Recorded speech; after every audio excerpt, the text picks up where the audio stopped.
Так, ассаламу алейкум. Кинокомпания Pictures представляет дегендей.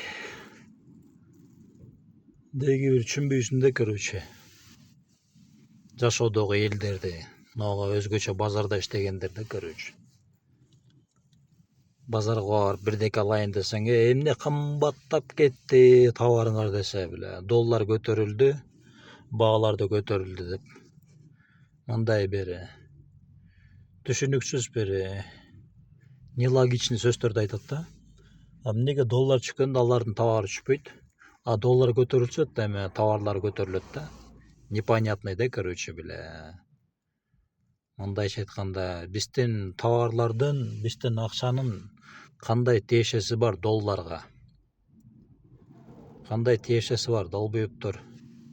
Эмнеге көтөргөндөн көтөрүп эле баратышат? Дармоептер конченый, блядь. Ошо жана товарды долларга шылталап, товар көтөргөндөргө тиешелүү да бул долбоепторго. Ошо видео. А так лайк.